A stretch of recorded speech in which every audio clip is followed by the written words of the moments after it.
Bon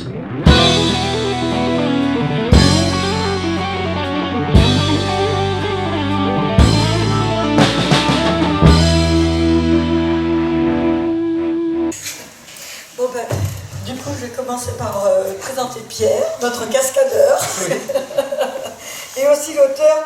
Alors, le sabot j'arrive pas à le prononcer. Sleipnir. Sleipnir. Vous voulez que je le prononce à la norroise? Oui. Sleipnir.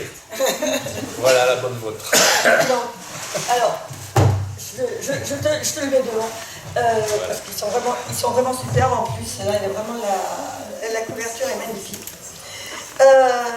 Manuel Sarr, avec le dit du Midgard. Là aussi, on a encore une autre vue complètement différente. Hein, et puis alors, notre troll. Jean-Claude Deniac, avec un troll qui affronte des situations un peu particulières, en tout cas finalement très proches des nôtres.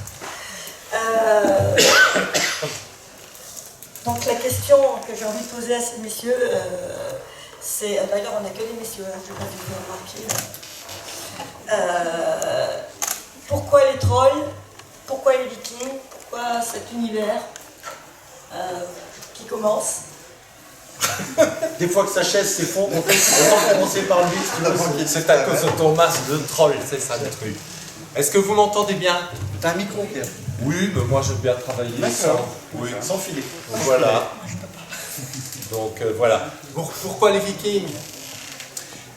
Parce qu'en l'an 2000, j'ai découvert Rollon. Celui qu'une certaine série a appelé Rollo, ce qui m'a beaucoup amusé, parce que quand il est baptisé, il s'appelle Rolf, et puis quand il arrive en viking, il s'appelle Rollo. Enfin bon, c'est l'histoire à l'envers. J'ai décidé de raconter l'histoire de Rollon, le fondateur de la Normandie.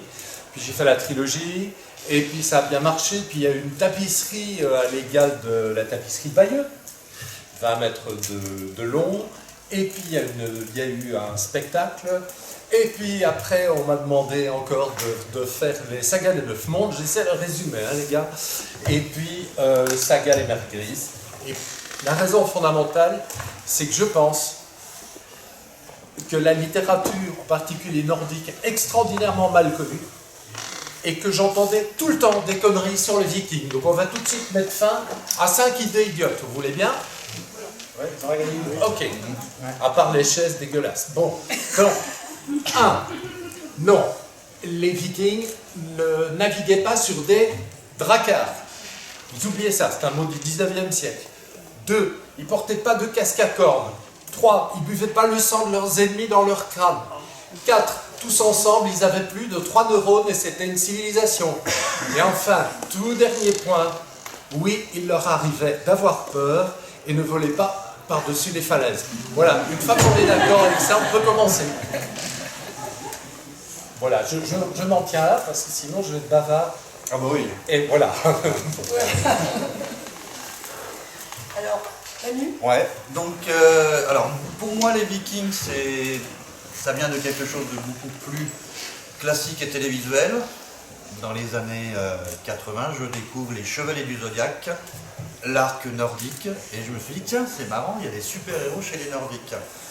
Et à partir de là, je me suis rendu compte que non, pas du tout, il n'y a pas de super-héros, mais il y a toute une mythologie bien riche. Donc j'ai fait le contraire de Pierre, en fait. Pierre est parti d'un aspect historique de la chose pour raconter l'imaginaire. Moi, je suis parti de l'imaginaire pour finalement, tout en restant dans l'imaginaire, à bien encadrer mes histoires, mes contes, dans un cadre historique, structure mentale, civilisation, tout ça. Parce que effectivement, tout ce que j'avais pu voir un petit peu après ces fameux Chevaliers du Zodiaque, c'était du grand n'importe quoi, que ce soit les Vikings de Fletcher, ou même dernièrement la série Vikings, même si c'est un petit peu plus nuancé. Un peu de littérature aussi, où on utilise un petit peu, et je ne parle pas des Marvel, hein, parce que c'est encore autre chose, c'est juste un vocable qu'on utilise et un marteau qui traînait par là, mais ça n'a rien à voir avec la mythologie viking.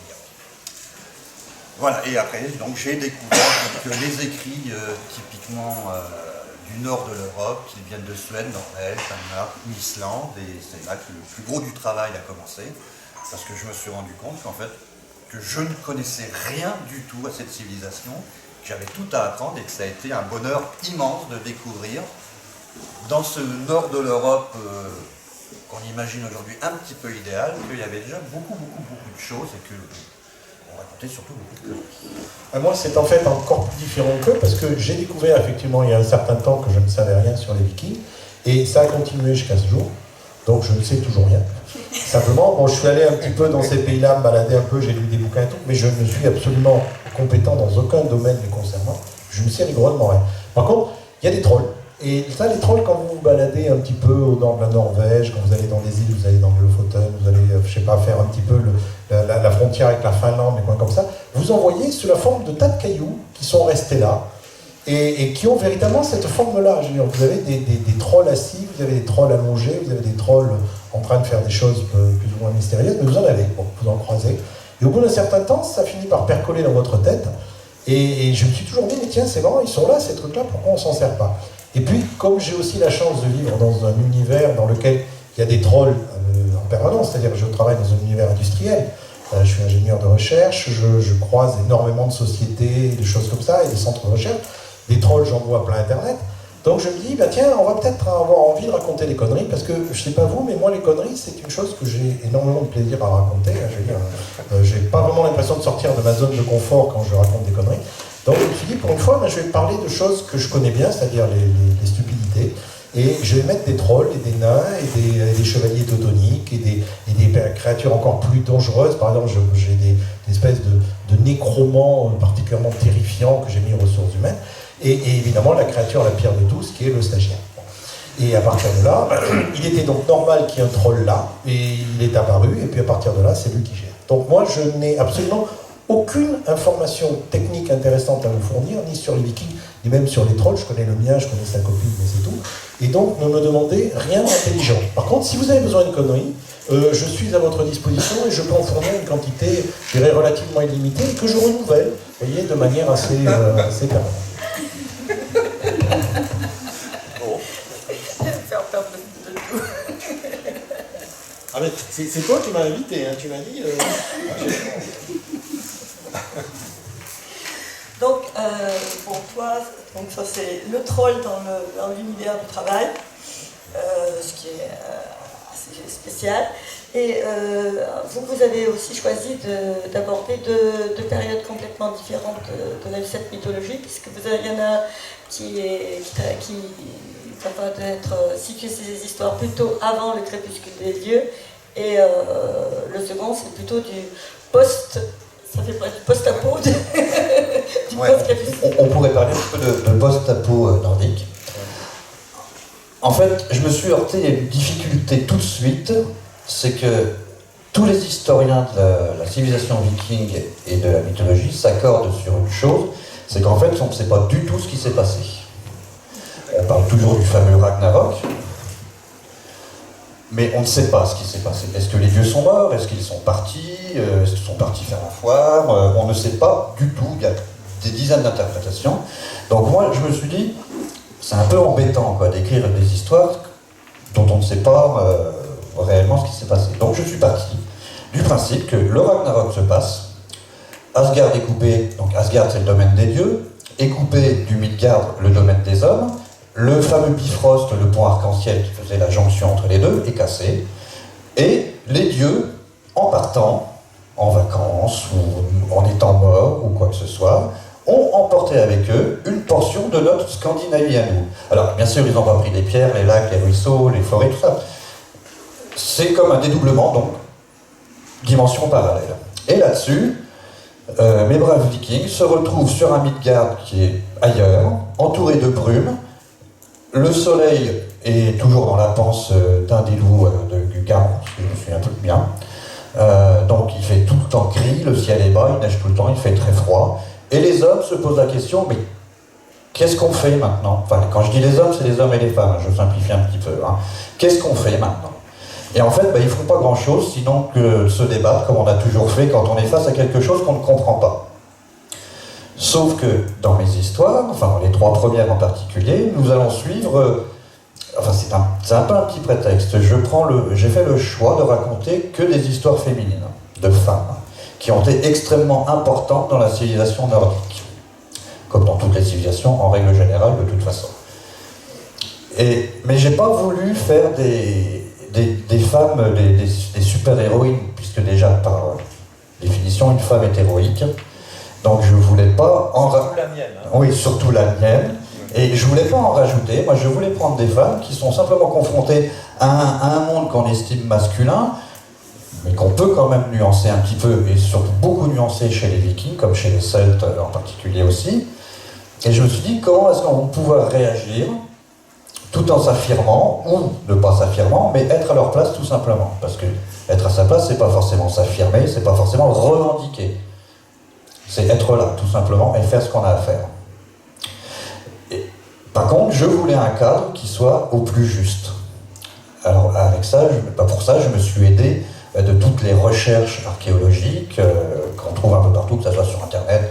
En France, on avait des bons spécialistes. Bon, alors moi, j'ai commencé avec Régis Boyer, puisque à l'époque, il n'y avait que M. Boyer, pratiquement, qui travaillait sur la question. Mais depuis, il y en a beaucoup d'autres qui sont arrivés, qui ont un peu bousculé le père, et c'est bien parce que ça remet des choses en perspective.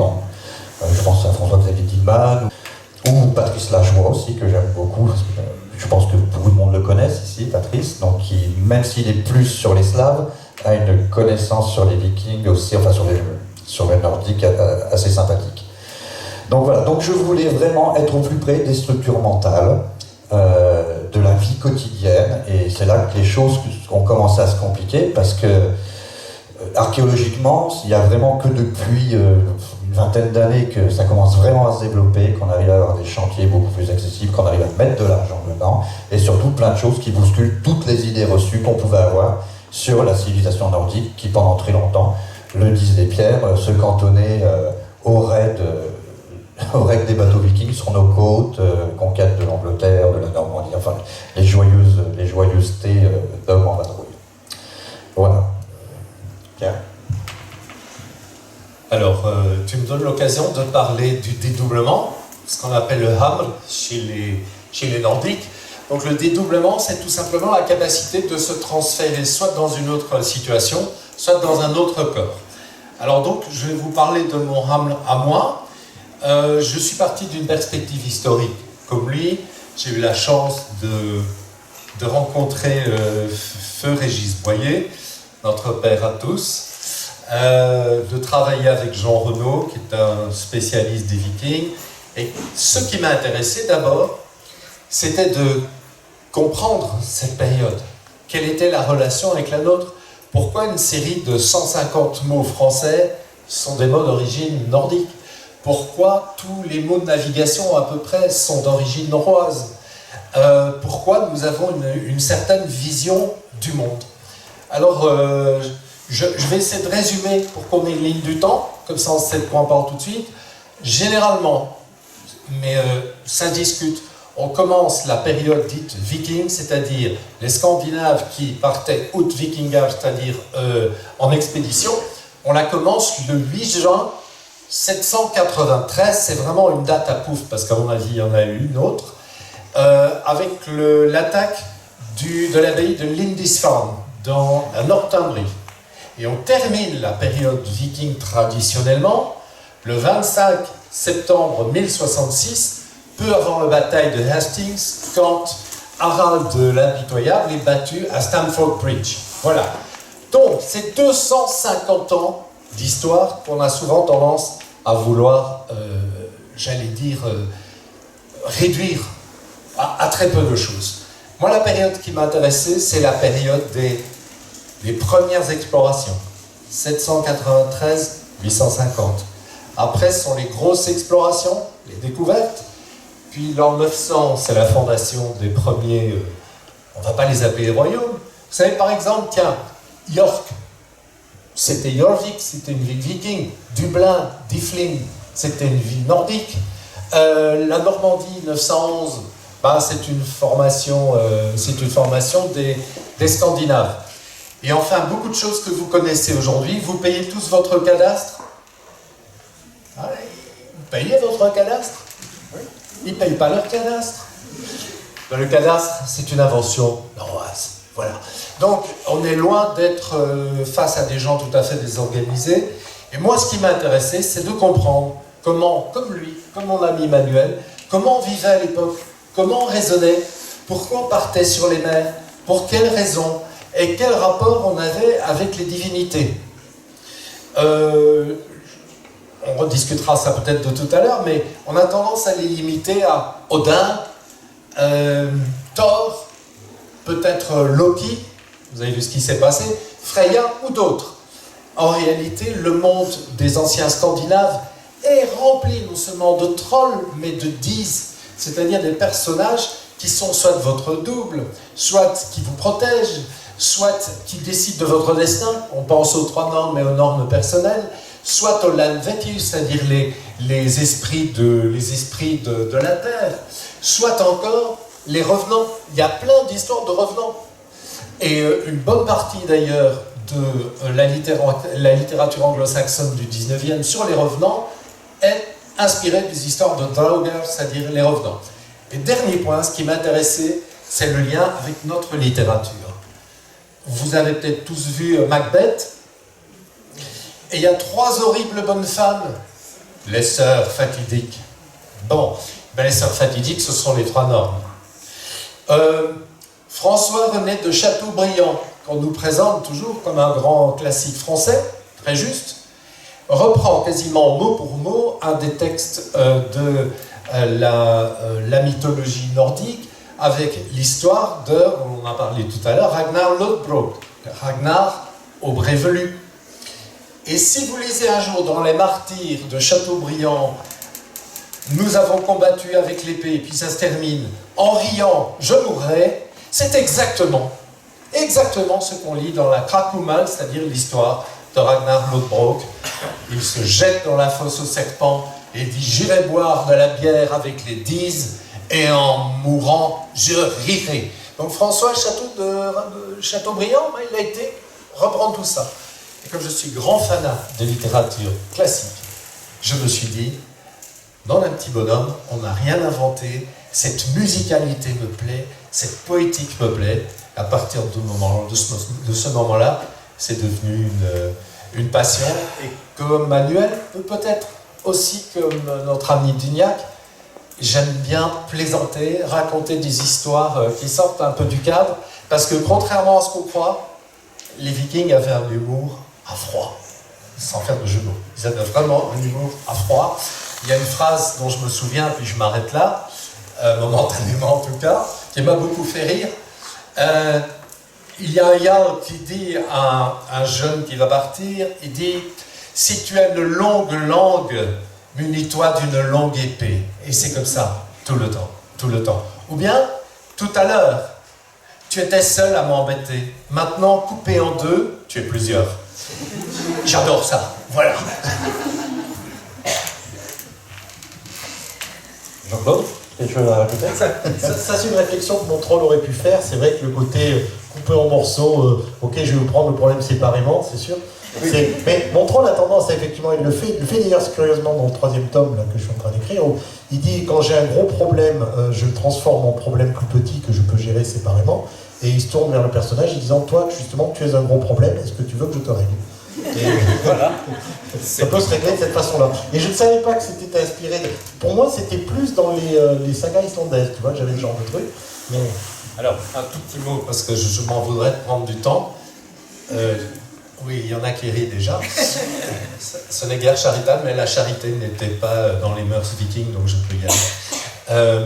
En fait, les grands passeurs d'histoire, ce sont les sagas islandaises. Il y a un magnifique recueil de Pléiades sur les sagas islandaises que je vous recommande, qui est vraiment passionnant. Elles ne sont pas toutes loin de là, évidemment, mais il y en a quelques-unes qui sont des bonnes. Et puis il y a plein d'épisodes dont on s'aperçoit qu'ils ont été réutilisés dans des tas d'histoires, en fait, on les voit dans les films. La fille à qui on dit il faut que tu viennes te présenter ni nue ni habillée, etc., et qui porte un filet, par exemple, un filet de pêcheur.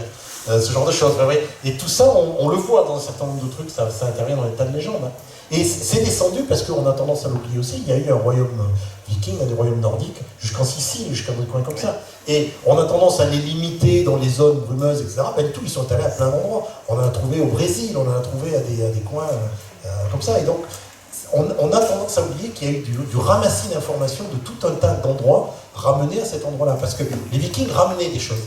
C'était ça qui était extraordinaire. Ils n'étaient pas se contenter d'aller piller, ils ramenaient aussi des histoires, des légendes, des façons de faire et d'une certaine façon, une centralisation d'une certaine connaissance. Mais une connaissance qui était racontée à leur façon. Ouais, je plus sois ce que dit Jean-Claude, et en plus, ce que peut-être pas qu'on ne sait, c'est que les Vikings ont fondé pléthore de villes en Russie. Alors, il y avait deux sortes de Vikings, en gros, pour schématiser. Il y a les Vikings de l'Ouest, plutôt donc la France, l'Angleterre, le Vinland, l'Islande, le Groenland, le Vinland qui est donc la Terre-Neuve au Canada, où apparemment Éric le Rouge a été. Et il y a les Vikings de l'Est, ce qu'on appelait les Varegs. Alors, par rapport aux clichés, les Vikings assoiffés de sang, de viol et de pillage, c'était plutôt les Vikings de l'Ouest, dans l'imagerie hollywoodienne ou autre, ou Astérix aussi un petit peu. Hein. Tandis que les Varegs, eux, leur but premier, c'était vraiment le commerce. C'était des commerçants. Donc ils ont installé des comptoirs en Europe de l'Est, en Russie. C'est même eux qui sont descendus jusqu'à ce Constantinople. D'ailleurs, à ce moment-là, la garde rapprochée du Basile, ce n'était que des Varegs, donc des grands géants en plomb avec des épées monumentales. Voilà. Harald, justement, Harald a été un des Varegs de la cour de Constantinople. Voilà. Donc ils étaient partout, c'était aussi des mercenaires. Donc c'était des marchands, c'était des commerçants, c'était des guerriers, c'était des découvreurs, des navigateurs et des mercenaires, je l'ai dit je crois au début. Voilà. Donc, mais comme dans beaucoup d'autres civilisations où en fait, il n'y a que nous aujourd'hui qui avons la capacité à figer les civilisations sur 2-3 points, en oubliant toute complexité. On a tendance à faire ça. Peut-être que ça nous rassure, je ne sais pas. J'ai l'impression que c'est une tendance générale sur tous les points. C'est-à-dire qu'on a une grosse tendance à tout simplifier, parce que c'est beaucoup plus facile, effectivement, de tout mettre dans des petites cases, de mettre les gens sont noirs, blancs. C'est une grosse tendance actuelle. Et c'est dommage parce que ça appauvrit justement la diversité de notre monde actuel, mais aussi de la vision qu'on a du passé. Réduire un peuple, parce que bon, c'est ça, à des clichés. À des clichés, Oui. c'est qu'est-ce qu'on appelle ça, le racisme. Oui, c'est la base de la connerie universelle, il faut dire les choses telles qu'elles sont. Mais je voudrais rebondir là-dessus. J'espère ne vexer personne, hein. Je ne veux pas entamer une guerre religieuse ici, je pars dans une perspective historique. Pour les anciens Scandinaves, tels qu'ils ont été décrits par Manuel, le monde, les mondes étaient un. On ne disait pas, tiens, à gauche, Pitou, tu as la nature, là, tu as les humains. Tout vivait. Les montagnes vivaient. On parle souvent de montagnes qui ont des racines. Les oiseaux, les animaux, plus toute une série d'autres êtres vivaient. Et on formait une symbiose. Et au lieu de cette sottise actuelle qui consiste à dire « l'homme est le roi du monde », on disait « l'homme fait partie du monde ». Et ça, c'est une très grosse différence. La deuxième, on ne faisait pas la différence entre le rêve et la réalité. Les rêves étaient porteurs, comme chez les Celtes d'ailleurs, de vision. La troisième chose qu'on ne faisait pas, c'est qu'on ne divisait pas le monde en couleurs. Ça, c'est vraiment une chose que je tiens à dire, parce que de temps à autre, je suis l'objet de sollicitudes appuyées, de boneheads, c'est-à-dire des skinheads extrême droite qui viennent me voir, aimables, pour me parler. Je tiens à dire une chose, c'est que partout où les Vikings se sont installés, ils se sont totalement, non pas assimilés, ils se sont intégrés. Ils n'ont pas imposé leurs croyances, ils s'en fichaient complètement. Leur seul objectif, c'était ce qu'ils disaient quelquefois l'an, quand ils levaient leur hanap, c'était à la prospérité et à la paix. Voilà, donc Til Ars och Frida. Et donc les populations qui allaient détruire les autres, ou ce que j'entends parfois, les éradicateurs, c'est de la foutaise. Alors la dernière chose, dernier point, historiquement, oui je sais, c'est parfois un peu net, mais je préfère le dire, parce que j'ai entendu tellement de trucs. La différence entre les Varegs et les Vikings, c'est qu'ils ne sont pas tombés dans le même substrat. Quand les Vikings sont arrivés, la chrétienté a estimé que c'était des barbares, païens, et que par voie de conséquence, ils représentaient le mal. Jusqu'en 911, Rolf, le futur duc de Normandie, est considéré comme un barbare. Dès lors qu'il est plongé dans l'eau lustrale, il devient un ange. Un très bon organisateur. Il instaure la paix de la charrue. Donc ça, c'est la chrétienté de l'Ouest. Mais de l'autre côté, à l'Est, les Russes, c'est-à-dire les Russes, les Roux, c'est une des possibilités en tous les cas, c'est-à-dire les Varegs, sont arrivés là à la demande des Slaves, qui leur ont dit, on fait rien qu'à se battre, est-ce que vous voulez pas nous organiser et mettre de l'ordre là-dedans? Et là-dessus, Rurik, Sienus et Trevor se ramènent et ils mettent un fichu ordre puisqu'ils recréent Novgorod, c'est-à-dire Holmgard. Voilà. Donc la perspective historique est totalement différente. Et donc là, les Vikings de l'Est n'ont pas eu à s'imposer vraiment par les armes, puisqu'on les demandait. Vous avez quelque chose à rajouter ou est-ce qu'on passe aux questions du public? Il y a des gens qui... Quelques questions? Peut-être en revenir un petit peu à notre dimension fantastique de l'utilisation de la civilisation viking. Avant tout, c'est vraiment, ça naît du... Alors peut-être un petit peu moins pour Jean-Claude, puisque avec son troll qu'on trouve un peu partout et qu'il a ramené dans ses bagages, mais c'est avant tout une passion pour une civilisation qui est très méconnue et qui est surtout exploitée de manière très fausse, tout simplement, malgré les efforts qu'on peut remarquer dans certaines productions actuelles, que ce soit littéraire, cinématographe ou télévisuel. Donc on est, alors peut-être un peu plus Pierre, parce qu'il est plus vieux, donc il a peut-être plus envie de rétablir la réalité historique en particulier. Moi aussi, c'est vrai, mais toujours dans un esprit de divertir, de populariser et pas d'informer, mais de présenter un petit peu le fruit de nos réflexions à travers l'histoire agréable. C'est ça surtout. Hein. Et puis en histoire de l'âge, on a la même chose de toute façon. Donc voilà, Jean-Claude aussi un petit peu, hein, avec peut-être moins d'ambition. Moi d'abord, soyons clairs, moi j'ai un troll. C'est une chose tout à fait différente. Le troll, ce troll-là, qui est un troll de pierre, donc qui est littéralement l'émanation de la montagne. Tu parlais de la montagne avec des racines. Un troll, ça naît d'une éruption, ça naît d'une avalanche. C'est, comme disaient les glaciers, c'est un cadeau de ma moraine, quoi. Enfin, c'est vraiment ce côté-là. Et donc, il a ce côté rugueux, le côté pied vraiment enfoncé dans la terre, le côté rapport avec la terre au sens originel du terme, la roche, dans lequel il a vraiment cette vision de pourquoi se compliquer la vie et pourquoi faut-il à tout moment essayer de faire des choses totalement contre nature. Il y a, dans la scène que j'ai écrite hier, donc ici, il est face à un moment donné à un fort fait par les chevaliers, type chevalier de la table ronde, qui ont fait un petit fort d'entraînement à un endroit, et ils ont évidemment, comme c'est un fort, ils ont bâti un pont-levis. Donc comme ils n'avaient pas tout le budget, ils ont bâti le pont-levis, mais ils ont oublié, ils n'avaient pas le budget pour creuser les douves. Donc ils ont bâti le pont-levis, donc le pont-levis est posé sur l'herbe, et lui, en tant que troll, il réfléchit en disant, dans le fond, ils sont pas cons parce que ils n'avaient pas le budget, mais maintenant qu'il y a le pont-levis, on sent bien la nécessité de la douve, donc ils vont trouver le budget pour construire la douve. Tandis que s'ils avaient creusé la douve et qu'ils n'avaient plus le budget pour le pont-levis, ils se seraient retrouvés comme des cons avec un truc incapable d'être franchi. Alors soit ils étaient dedans, ils ne pouvaient pas en sortir, soit ils étaient dehors, ils ne pouvaient pas y rentrer. Donc d'une certaine façon, ils ont pris la bonne décision. Et il dit, les hommes c'est ça s'est organisé. Seul truc, c'est qu'ils ne se demandent jamais pour quelle raison ils font ce qu'ils sont en train de faire. Et lui, le troll, c'est le personnage qui rappelle à tout moment qu'il faut se poser la question en disant est-ce qu'on ne pourrait pas arrêter tout ça et aller boire un coup?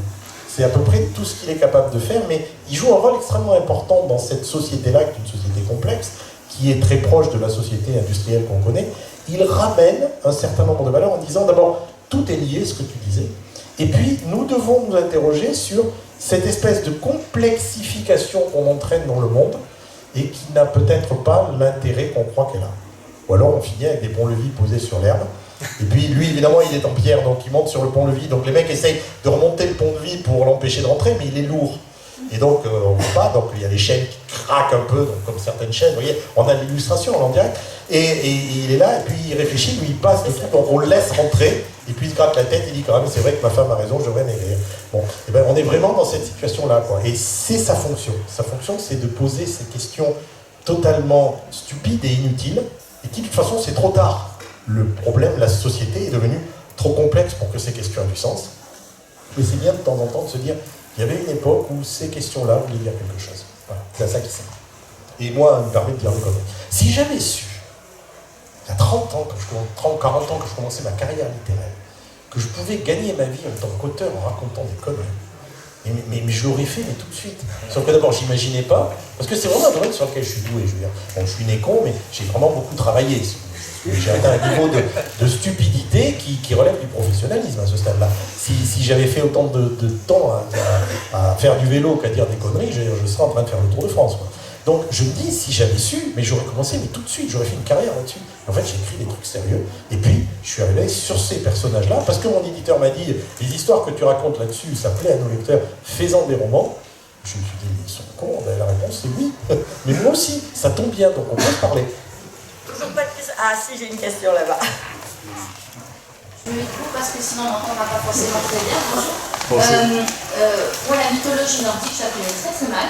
Est-ce que c'est organisé un peu comme la mythologie gréco-romaine par exemple, avec un dieu qui est en haut, les autres qui sont en dessous, qui lui reportent, etc.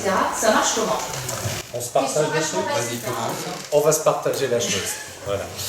Alors, Il y a deux façons de considérer la mythologie nordique, la verticale ou l'horizontale. La verticale, c'est celle de Snorri Sturluson, qui est un clerc chrétien du XIIIe siècle, un Islandais. Lui considère que au-dessus, il y a Asgard, le dieu As, et Vanaheim. Et qu'en dessous, tout ça le long de l'arbre cosmique Yggdrasil, il y aurait Midgard. Et puis que vers le nord, on aurait le Niflheim, le royaume des glaces. Et puis que vers le sud, bon, ça c'est une vision. L'autre vision, qui est de plus en plus partagée par les scientifiques actuels, consiste, pour les lecteurs de science-fiction, ça ne va pas être difficile de voir où notre ami Pratchett a été chercher son idée, c'est un disque monde, avec au milieu Yggdrasil, et puis Midgard, et puis etc. Bon voilà, je vais laisser la parole à mon petit camarade, parce que je sais qu'il a énormément de choses à dire aussi. Oui. Oui, en fait, dans la vision ronde de la mythologie scandinave, il n'y a pas vraiment de hiérarchie. Déjà, il n'y a pas vraiment de dieu. Voilà. Déjà, il faut commencer par là, il n'y a pas de dieu. Ce ne sont pas des dieux, ce sont plutôt des surhommes. En cela, Marvel s'est pas trop trompé en utilisant Thor ou Loki dans ses films. Ce sont des espèces d'êtres dotés d'un certain pouvoir qu'on peut croiser au détour d'une forêt, au détour d'un borg, qui interagissent, mais qui n'interagissent pas à la manière des Grecs ou des Romains, en disant « je suis tout puissant et vous ne pouvez rien faire ». Bien au contraire, puisqu'on a vu à plusieurs reprises des dieux se faire fourvoyer eux-mêmes par de simples bonhommes. Donc voilà, donc pas de hiérarchie, pas véritablement de dieu. En fait, de toute façon, la notion de divinité, c'est quelque chose qui est arrivé beaucoup plus tard, qui a été plaqué en particulier par le christianisme. Donc, même dans d'autres civilisations, c'était pas vraiment des dieux non plus. Chez les Celtes, c'était un peu pareil aussi. C'était un peu des bonhommes et des bonnes femmes qui étaient juste un petit peu plus fortes que les autres, ou un petit peu plus malins surtout peut-être. Donc voilà. Mais on retrouve quand même des thématiques qui sont pleines d'enseignements. En fait, les mythologies, c'est plutôt ça. Autant les religions monothéistes sont des dictates, sont des asservissements, c'est une espèce de colonialisme de l'esprit dont il pourra servir donc les individus. Enfin, c'est ma vision, on va pas se fâcher, mais c'est ma vision à moi. Autant les mythologies, ce sont simplement, c'est une compilation de sagesse, de bon sens, d'enseignement, pour aider les gens, vous, moi, à essayer de mieux vivre, de mieux interagir entre nous, de mieux non pas utiliser notre environnement, mais se fondre dedans pour aller au mieux ensemble. Voilà, c'est surtout ça, les mythologies, et en particulier la mythologie nordique. Donc, encore une fois, pas de dieu, bon, on parle toujours d'Odin, mais enfin, quand on lit un petit peu, on s'aperçoit que finalement, Thor était peut-être un petit peu plus fort. Donc, donc Odin, c'est le patron, mais il est moins fort. Donc bon, alors que chez les Grecs, à part Zeus, il n'y a personne, quoi. Voilà, c'est bon. Non, mais voilà, c'est ça. Donc, est-ce que ça rappelle à ce moment-là une forme de panthéisme africain où effectivement on a des émanations de tout un tas de trucs et on a effectivement une espèce de famille turbulente avec des anciens, mais il n'y a pas la notion de hiérarchie, il y a plus la notion de tribu. Oui. Il y a, les dieux constituent une espèce de tribalisation qui est un reflet de la tribalisation humaine. Exactement. Oui. Woden, c'est-à-dire Odin pour les germaniques, parce qu'en fait, Odin et Woden, c'est la même racine, est vraisemblablement un chef au départ. Et c'est après qu'il a pris une notion plus, j'allais dire, plus divine dans notre sens. Il y a aussi peut-être une autre, tu parlais d'Afrique. Les puissances de la terre, de la mer, de l'air, sont omniprésentes. Prenons le cas des géants. Bon, c'est pas des grands mecs qui ressemblent à des ogres et qui font « je vais manger tous les petits enfants », etc. Non. Les géants, les Jötnar, les Turs, sont en fait des émanations de la terre, de toutes les puissances que les humains ne parviennent pas à maîtriser. Je vais vous donner un simple exemple historique. Au XIXe siècle, il y a eu une éruption en Islande. Et il y a eu pendant 3 ans un mini-hiver. Le ciel était gris, le sol tremblait, le feu sortait du volcan, et les hommes et les humains avaient froid. C'est exactement ça qu'on retrouve dans le Ragnarök, c'est les 3 premières années du Ragnarök. Donc, en fait, ce qui a changé, c'est qu'on est passé d'une civilisation chamanique, c'est ça, chamanique. On en appelle aux forces de la nature, plutôt que d'en appeler aux forces du bien et du mal. Alors vous allez me dire, ils n'avaient aucune morale.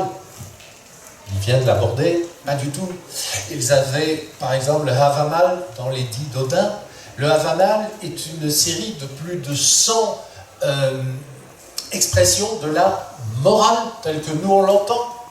Par exemple, promets peu, mais tiens exactement. Ou bien, ne viens pas à la table de l'hôte en prenant la parole en permanence. C'est pour ça que je vais essayer de faire court. Ou bien encore, quand tu parles, mesure le poids de ta langue. Il y a comme ça toute une série de choses. Donc c'est une sagesse. Même jusqu'aux condamnations, la peine capitale n'existait pas chez les Vikings. C'était le bannissement, la peine la plus forte. Alors, il peut y avoir des explications du fait d'une certaine surpopulation, de terres difficiles à cultiver, donc il faut aller s'installer autre part. Mais quand quelqu'un commettait un crime, l'ensemble de la population siégée, il en sortait généralement, si c'était un gros crime, un bannissement. Ça veut dire, et un bannissement, c'est tu prends toute ta famille, tu prends ton clan et tu t'arraches. C'est pas toi tout seul. C'est comme ça qu'Éric le Rouge a été en Islande. Et après, au Groenland et au Vinland. Donc voilà. Donc déjà, un respect de la vie humaine, en tout cas entre eux. Après, quand on est en vacances, on peut faire quelques excès. C'est ce qu'ils faisaient sur les côtes françaises et les côtes anglaises. Mais bon, voilà, après on le fait tous. Hein. Quand on va à l'étranger en vacances, on fout le bordel aussi. Hein. Donc c'était juste un petit peu plus extrême. Mais c'est ça, aussi donc un très grand respect pour la vie, la vie de leur propre, la vie en règle générale quand même. Oui, donc c'est ce qui est intéressant dans les croyances, quand on commence à se poser des questions, c'est que, entre guillemets, il y a eu des croyances qui étaient avec une vocation systémique, je m'excuse, j'ai employé des termes un peu compliqués, ça a été par exemple tout ce qui a été les monothéismes ou les religions du livre, qui viennent d'une époque où s'est mise en place la notion de roi en tant que gouvernement. D'accord ? C'est-à-dire une structure hiérarchisée avec un gouvernement censé piloter les choses. À ce moment-là, on fabrique une religion qui ressemble à ça, qui permet de dire qu'il y a une hiérarchie fonctionnelle avec quelqu'un qui dirige tout ça, parce que c'est bien d'avoir une seule personne qui dirige, Et à ce moment-là, vous reflétez ça dans l'image du roi en disant le roi étant l'émanation de Dieu, ce qui a été le cas d'à peu près tous les rois dans à peu près toutes les régions du monde qui ont combattu une religion. Donc, on a une structure dans laquelle il est bien qu'il y ait une force supérieure qui décide pour tout le reste, et donc que toutes les décisions soient prises en cascade. Ça, c'est un certain type d'organisation. C'est un certain type d'organisation qui correspond physiquement au fait que vous avez, par exemple, un territoire riche, que vous avez un territoire dans lequel un certain type de commerce est intéressant, dans lequel le territoire fournit suffisamment de nourriture pour permettre aux gens de vivre. C'est l'Égypte, c'est la Syrie, c'est un certain nombre de choses comme ça. Et puis vous avez des situations dans lesquelles, le Centrafrique, dans lequel les Vikings aussi, dans lesquelles vous n'avez pas nécessairement suffisamment de quoi manger tout autour pour assurer une espèce de pérennité. Par contre, vous avez un ensemble de phénomènes qui, chacun indépendamment, contribuent soit à vous enrichir, soit à vous emmerder. Et à ce moment-là, vous gérez le fait qu'il y a une espèce de population d'événements, chacun incarné sous une espèce de force, qui se gère comme un système, mais comme un système global sans hiérarchie, un petit peu anarchique, mais en même temps avec lequel on interagit en permanence. Donc vous n'avez pas un univers ordonné, vous avez un univers qui est ce qu'il est, et dans lequel vous, être humain, vous vous exprimez, sachant qu'en face de vous, vous avez des forces qui vont qui vont intervenir avec vous. Et bien, cette vision du monde, elle est très très différenciée suivant les régions et suivant le type de rapport à la vie quotidienne que vous avez. Et construire une structure hiérarchique de livres avec, il y a un grand patron qui va diriger tout ça, et puis au passage, il y a un roi avec des conseillers, avec des gens, avec des trucs, avec des lois, etc. C'est une façon de voir le monde. C'est la façon qui est devenue actuellement majoritaire, face à une époque où on était dans une situation totalement tribale, dans un univers relativement mouvant, où il était parfaitement loisible d'aller explorer, d'aller voir, et d'aller trimballer avec soi, et je dis juste une envie de vivre, et une envie éventuellement de commercer, d'échanger, etc. Une éthique, qui peut être une éthique personnelle, mais qui n'était pas une structure organisationnelle. Et quand on étudie les mathématiques, quand on étudie ce qu'on appelle la systémique, c'est-à-dire la manière dont les systèmes marchent, on s'aperçoit que les deux systèmes sont aussi efficaces l'un que l'autre. Mais par contre, ils ne peuvent pas coexister. Si vous en avez un, vous n'aurez pas les autres. Et le système, je dirais, hégémonique, majoritaire, les religions du livre, avec cette espèce de structure de royauté en redescente, est devenu le système majoritaire. Pour de bêtes raisons économiques ou historiques, on ne sait pas très bien, mais il a petit à petit repoussé tout ça vers des zones de limbe extrêmement limitées. Et même la vision, je pense qu'on a de Vikings, j'ai dit probablement des conneries, mais cette vision-là, elle a été passée à ce filtre majoritaire structurel. Donc on se pose la question, quelle était la hiérarchie des dieux? Et la réponse est, on n'était pas du tout dans ce système-là. La question n'a pas de sens dans ce système-là. Est-ce que j'ai dit des conneries? Non. Systématiquement, c'est comme ça que ça s'est... Enfin, quand on étudie un peu l'aspect systémique des choses, c'est comme ça qu'on le voit apparaître. Comme on n'est pas dans un système hiérarchique, je ne me permettrai pas de dire si tu as dit des conneries ou pas. Mais je partage totalement. Voilà. J'ai vu une autre main se lever là-bas. Il faudra peut-être se lever, par exemple, pour poser la question. Voilà, on va tirer le fil, mais ça va être compliqué. Oui. Ce que je voulais dire, c'est que, est-ce qu'il y avait, il y a un mythe de la fin du monde, le Rania, Oui. est-ce qu'il y a des mythes de la création du monde? Oui. Comment ça se passe? C'est le Big Bang. Très simplement, c'est le Big Bang. Je vais essayer de résumer ça et je serai corrigé par mon petit camarade du site de gauche si je dis des bêtises. Au départ, il y a deux principes et un vide énorme qu'on appelle le Ginnungagap, le vide intersidéral. Il y a deux principes. Le principe de la chaleur, qui est représenté par le feu de Sourte, qui va devenir le Muspelheim, le lieu du feu. Et puis de l'autre côté, il y a le Niflheim. Un jour, je résume de chez Résumé, il y a confluence des deux. Il y a une sorte d'explosion cosmique qui se fait, et la vie surgit de là. Ensuite, je passe les étapes, sort de là un géant. Ce géant sera assassiné par ses petits-enfants. Et de son corps, on fera la création. Son sang devient les rivières. Ses cheveux deviennent les forêts. Ses os deviennent les montagnes. Et ainsi surgit la vie. Mais aussi avec le mythe classique qu'on retrouve dans toutes les civilisations anciennes de l'assassinat de l'ancien pour que les plus jeunes puissent vivre. Et je sens que tu as des tas de choses à dire. Non, tu as très bien résumé la naissance chez les Vikings. Oui, effectivement, c'est un Big Bang, c'est un Big Bang qui donne naissance à un mythe qu'on retrouve un peu partout. Un peu partout. Qu'on retrouve même, justement, ce qu'on disait tout à l'heure sur des mythologies qui sont horizontales, on retrouve aussi ce mythe du Big Bang. Contrairement. Alors que dans les religions du livre, on ne le retrouve pas. Il est là depuis toujours. Donc, j'aimerais qu'on m'explique comment on y arrive d'ailleurs. Mais voilà, il n'y a pas ce mythe du Big Bang, du grand pétard, quoi. Et depuis, les scientifiques nous ont suivis là-dessus, puisqu'ils nous ont piqué le mythe du Big Bang pour expliquer des trucs qu'ils ne comprennent pas. C'est un peu ça, Jean-Claude, non? En gros, oui, parce que si les scientifiques avaient de l'imagination, ça se saurait, je le sais, j'en sais rien. Mais d'une certaine façon, il est certain que de temps en temps, on a des espèces de poussées de mysticisme chez certains de nos scientifiques qui disent mais dans le fond, nous on est en train de travailler sur les 23 premiers milliardièmes de seconde du Big Bang, etc. Mais dans le fond, on est très très proche de la révélation du Bouddha ou de ce que... Et à ce moment-là, les gens disent mais dans le fond, tout est dans tout et réciproquement. Mais ok, sauf que à un moment donné, cette explication n'est qu'une des explications possibles. Il y a aussi le fait que nous, êtres humains, nous aimons créer des structures. Ce que je disais l'autre fois sur la structure hiérarchique ou la structure, la structure tribale évolutive, c'est juste une manière pour l'être humain de dire j'ai des tas de choses autour de moi, je reçois de l'information, je structure cette information. Je fais des schémas, je fais des organisations, je fais des plans. Quelquefois, c'est facile pour nous de faire une organisation structurée en arbre avec le début, la fin, des choses comme ça. Vous avez des gens qui font aussi des organisations tridimensionnelles, fluctuantes, etc.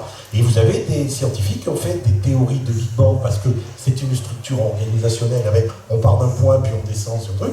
Et puis vous en avez d'autres qui font des structures très fluidiques avec des choses comme ça. Et c'est pas du Big Bang, c'est autre chose. C'est du multivers en évolution. Et puis vous avez la version, pour revenir à de la version de quelqu'un qui s'appelle Italo Calvino, qui vous explique qu'en fait, au début, il y avait le Big Bang, on était tous ensemble, donc monsieur machin couchait avec madame truc, mais c'est pas grave, parce que comme on était tous ensemble dans le même endroit, nous aussi on couchait avec madame truc, donc ça allait très bien. Et puis qu'à un moment donné, madame truc a dit, si j'avais un peu de place, vous verrez les lasagnes que j'arrive à vous faire. Et à ce moment-là, il a fallu la Toscane, il a fallu les champs de blé pour faire les pâtes, il a fallu plus loin l'endroit où poussaient les tomates, et encore plus loin l'endroit où on faisait les pois. Et c'est comme ça que le monde est né. C'est parce qu'à un moment donné, tous les gens ensemble, un peu serrés, se sont dit, ce serait génial si on pouvait se faire des lasagnes. Et ça, c'est ma plus belle vision du monde.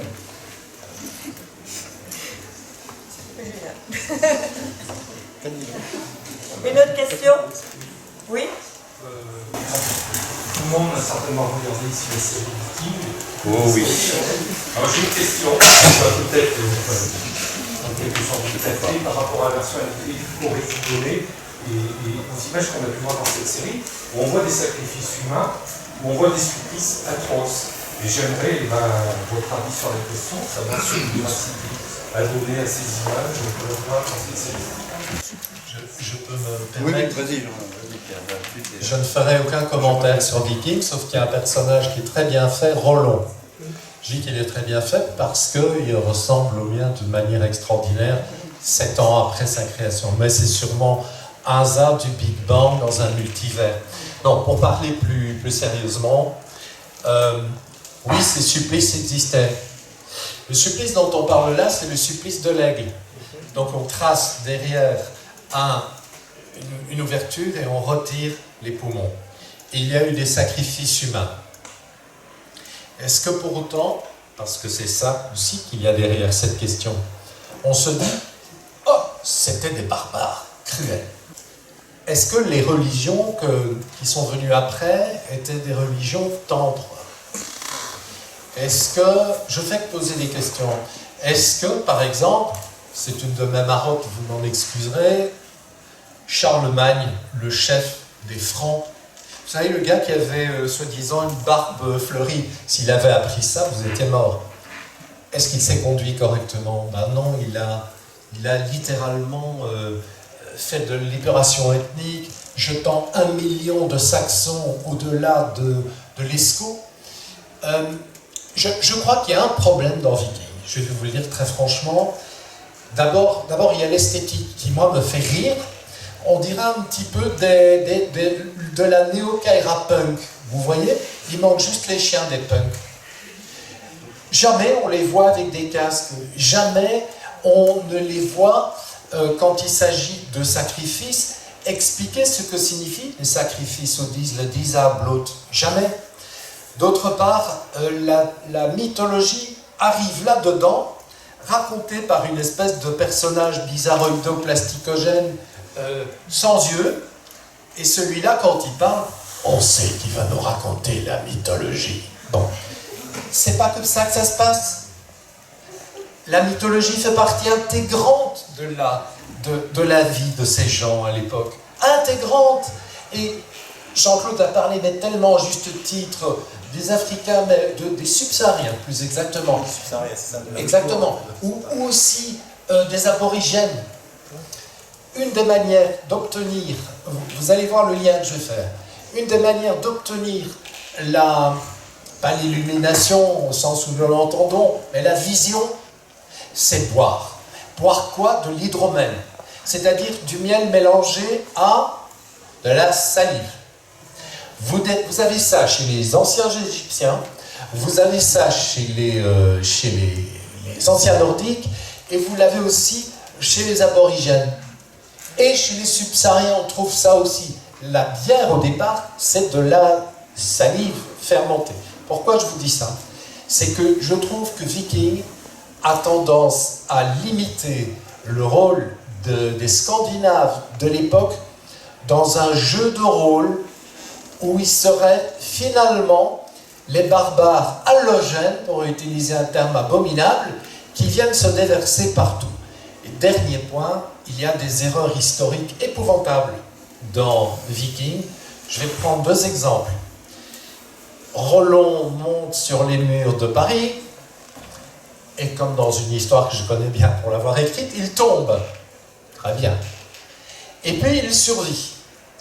Et puis après, tout à coup, sur un mur, il rencontre une femme. Oh, qu'elle est belle, c'est Gisela, la fille du roi. De quel roi on parle? On parle d'un roi, le même roi que celui qui a accueilli les Vikings en 874, lors de la première attaque sur Paris avec les Vikings de la Seine, et c'est le même roi en 911. C'est exactement une erreur, mais colossale. C'est comme si vous me parliez de Napoléon qui jouerait le rôle de Clémenceau. Vous voyez ce que je veux dire? Donc la série Viking, personnellement, vous l'avez bien compris, je ne lui porte pas un grand amour, sauf que elle a permis que chacun et chacune s'intéresse. Finalement, la partie, selon moi, mais c'est un avis strictement personnel, la plus juste, c'est le premier épisode. Après, ça commence à devenir un méli-mélo. Vous avez vu les machines de siège? Ces espèces de machins là, qui tournent et qui écrasent tout le monde, ça n'existait pas à cette époque-là. Tout ce qu'on avait, c'était des galeries d'assaut. Et voilà, vous avez mon avis sur Viking. Si vous voulez voir une série qui ressemble à quelque chose, regardez plutôt The Last Kingdom, le dernier royaume. Là, c'est vraiment historique et on est dans la mentalité et des Saxons et des Vikings sans jugement. Je peux me permettre, par rapport justement au sacrifice, par rapport à l'époque à laquelle ça se passe, vous saviez ce qu'on faisait subir aux gens qui étaient soupçonnés de n'importe quoi, de toute façon, puisque la torture était quand même très, très classiquement utilisée.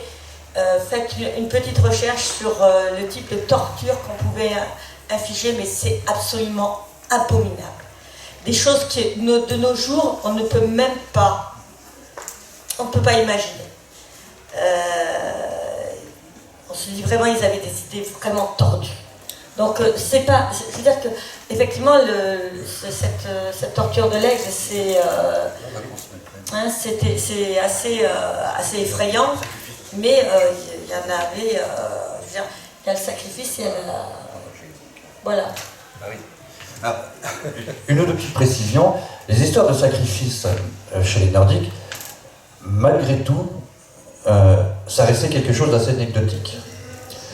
Par là, je ne veux pas dire que la civilisation nordique était une civilisation idéale, comme on a tendance à nous le faire manger pour les Celtes ou les Gaulois. Pas du tout. Ça restait des hommes et des femmes avec leurs propres problèmes et qui, pour beaucoup, avaient tendance à le régler avec un coup d'épée ou un coup de hache, quand même. C'était des mondes difficiles, des mondes durs où on luttait chaque jour pour sa vie, mais malgré tout, dans ces civilisations, et même après dans la chrétienté, on a toujours trouvé de ces individus, alors plus éclairés, plus illuminés, je ne sais pas trop, plus futés peut-être, qui ont toujours essayé d'amener leurs camarades ou leurs citoyens à peut-être tendre vers quelque chose de plus juste. Moi, c'est ce que je traduis, en fait, j'ai découvert ça avec les aborigènes, en fait. C'est leur fameux « best of both worlds », ce qui est la base du chamanisme, en fait. C'est qu'on prend le meilleur du rêve et le meilleur de la vie et on essaye d'y tendre pour vivre au mieux. Et c'est pareil, je crois, dans toutes les civilisations, avec ses dérives et ses excès, que ce soit dans les religions du livre ou dans les mythologies. Et les Vikings n'y échappent pas. C'était pas des joyeux plaisantins, hein, comme chez Jean-Claude. C'était... Enfin, c'est pas des Vikings, c'est des trolls, c'est pareil. Mais c'était pas des gars gentils, ils étaient pas là pour vous taper dans le dos ou alors pour vous piquer votre bourse. Hein. Non, ça restait des gens qui avaient des conceptions de la propriété qui pouvaient paraître un petit peu bizarroïdes pour des gens comme nous qui étions très attachés au foncier. Eux, non, pas du tout. Ça restait, malgré tout, le fameux Strang Hug. Quand ils arrivaient sur nos côtes, c'était pas pour faire du tourisme. Par contre, quand il est arrivé, et c'est arrivé à de nombreuses reprises, que quand des bateaux vikings, des expéditions trouvaient un coin qui leur plaisait, ils s'installaient pour la plupart, et comme tu disais, ils s'intégraient parfaitement. Voilà, ils ne venaient pas foutre ta merde. Hein, généralement, ils allaient au plus facile. Mais en fait, d'un autre côté, c'était le plus facile, c'est que quand ils arrivaient sur la côte et qu'ils voyaient des espèces de mecs habillés en gonzesse, en train de crier partout, ils se dit c'est quoi ce truc, on est dans des villages de fous. Ben, le problème c'est qu'ils rencontraient les moines pour la première fois et ils se sont dit mais des gars qui courent dans tous les sens, c'est bon, ben, on les dépouille et on revient l'année prochaine. C'est tout. Hein, c'était quand même des... Voilà. Et aussi par rapport... Alors, il y a eu une découverte très importante il n'y a pas longtemps. Il y a quelques années, on a découvert une tombe, je crois que c'est au Danemark, hein, c'est ça, en Suède. On a trouvé une tombe avec un grand guerrier viking, avec tout ce qu'il fallait, tout le Bataclan. Et alors tout de suite, bon voilà, ça a conforté l'histoire du viking, pilleur, violeur, hein, d'accord, ok, pourquoi pas. Dernièrement, il y a eu des tests ADN qui ont montré que ce fameux grand viking, en fait, est une femme. Une femme assez grande d'ailleurs, entre eux. Alors, ça ne veut pas dire que finalement... non, finalement, on s'est trompé, les Vikings, les hommes restaient à la maison et c'était des femmes qui allaient combattre. Il ne faut pas tomber dans l'excès contraire. Il y avait des femmes, beaucoup de femmes, qui participaient aux expéditions, l'arme à la main ou pas, mais il y en avait. Comme chez les Celtes, les femmes n'étaient pas cantonnées à la cuisine ou quoi que ce soit. Comme chez les Gaulois. Dans les cavaleries gauloises, il y avait des femmes, comme des hommes. Mais attends, si je puis me permettre, c'est bêtement de point de vue historique. À partir du moment où vous avez besoin que tout le monde travaille pour nourrir tout le monde, vous ne pouvez pas séparer les femmes des hommes. C'est pas possible.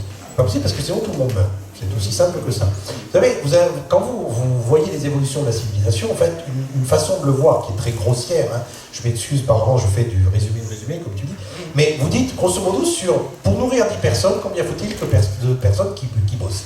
Vous êtes chez les chasseurs-cueilleurs néandertaliens 40 000 ans de ça, il faut que pratiquement 9 sur 10 sortent cueillir ou chasser pour nourrir les 10. Donc tout le monde est occupé. Et à ce moment-là, vous ne pouvez même pas dire les hommes et les femmes font des rôles différents, tout le monde bosse. Puis petit à petit, vous avez des inventions techniques, des progrès, des choses qui font que on peut se contenter de 8 pour nourrir 10. À ce moment-là, on peut peut-être avoir un peu de temps pour que les femmes accouchent, on se reproduit plus. On peut avoir des gens qui s'occupent de faire du management, des gens qui peuvent être des guerriers, parce que les guerriers, ça ne va pas cultiver, ça fait du guerrier. Donc il faut s'en occuper. Puis vous avez des artisans, on descend à 7, puis à 6. En France, on est à 0,5 actuellement. Il y a 0,5% de la population qui nourrit la population. Donc on a le temps pour plein d'autres choses. Mais ce n'est qu'à partir du moment où les civilisations sont devenues suffisamment industrielles pour qu'on nourrisse tout le monde avec 40% des gens qui travaillent, pour qu'on dise, à ce moment-là, on peut avoir une partie de la population qui vit différemment des autres, qui n'est pas amenée à faire la même chose. Et à ce moment-là, soit ça a été la noblesse qui s'est retrouvée à l'écart, qui entre guillemets servaient à rien, produisaient rien, soit on a dit on met les femmes d'un côté, les hommes de l'autre. Ça n'a pas toujours été le cas, hein, mais on ne peut arriver à cette situation-là que lorsque on est arrivé dans un système d'organisation sociétale suffisamment complexe et suffisamment efficace pour que tout le monde ne soit pas obligé de bosser. Parce que je vous garantis que le paysan du 5e siècle après Jésus-Christ, c'était une paysanne une fois sur deux. Hein. Parce qu'on ne pouvait pas se permettre d'avoir madame à la maison et monsieur qui allait labourer, il fallait que tous les deux aillent labourer.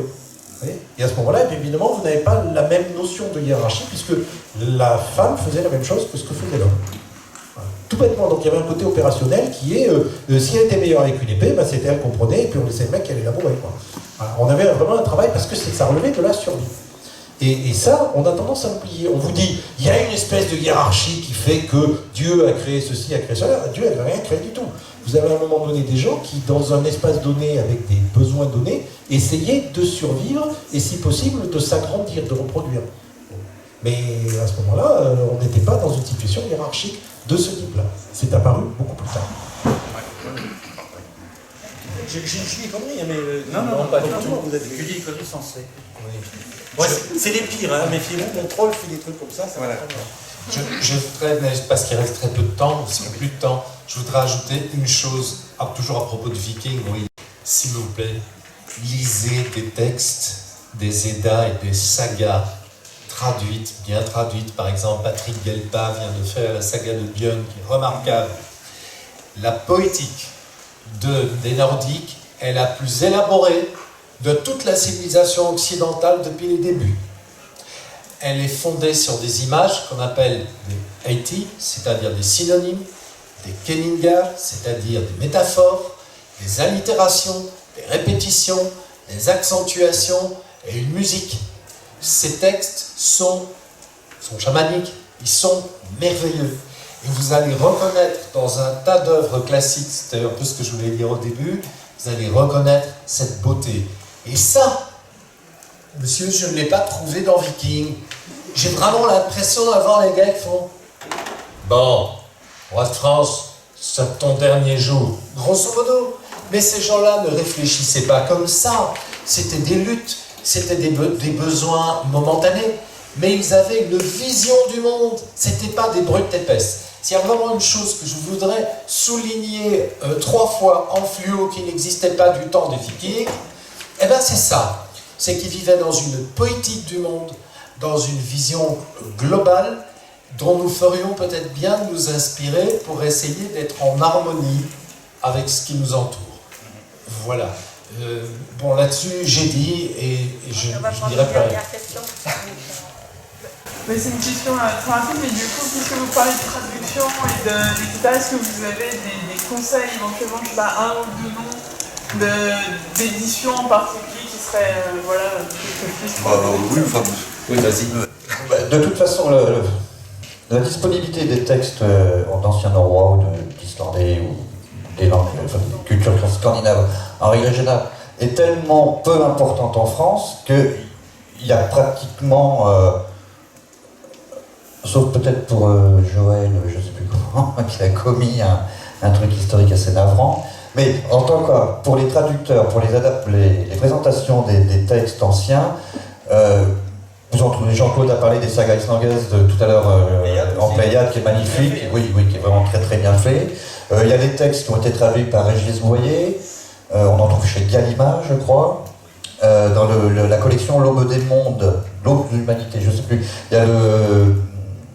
Il y a la traduction de François-Xavier Dillmann sur la naissance, sur la genèse du monde selon les Scandinaves.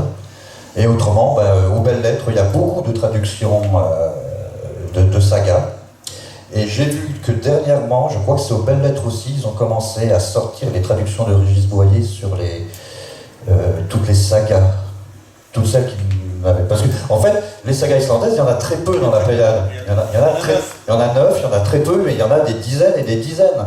Donc il y a encore beaucoup de choses à traduire. Il y a peu de traducteurs, alors on en trouve beaucoup plus en anglais. Et puis bon, en norvégien ou en suédois aussi. Mais bon, il faut s'y mettre. Collection Anakar 6 aussi, oui, voilà. Saga islandaise, réalisée essentiellement par feu Régis Boyer auquel je pense là pour le moment, c'est un sacré personnage, et Jean Renaud. Et je voudrais peut-être terminer sur une petite note poétique. Est-ce que vous me l'autorisez, Madame la Présidente? Donc voilà. Un jour, il a fallu ligoter l'affreux Fenrir, qui était un loup abominable, qui a d'ailleurs provoqué, qui a mangé mangé le bras d'un des dieux. Et comment est-ce qu'on le ligote? On doit chercher des liens extrêmement solides. On cherche de la corde, on cherche du câble, on cherche toutes sortes de choses. Eh bien non. Les nains ont inventé une corde exceptionnelle. Donc, faite de bruit de pas de chat, de barbe des femmes, de salive des moineaux, de respiration des poissons et, pour finir, de racines des montagnes qu'on a été cueillir. Et de cela, les nains font des liens absolument extraordinaires qui font que Fenrir est quasiment prisonnier jusqu'au moment du Ragnarök. Voilà, c'est peut-être ça qu'il faudrait retenir. Pour moi, c'est un résumé de tout.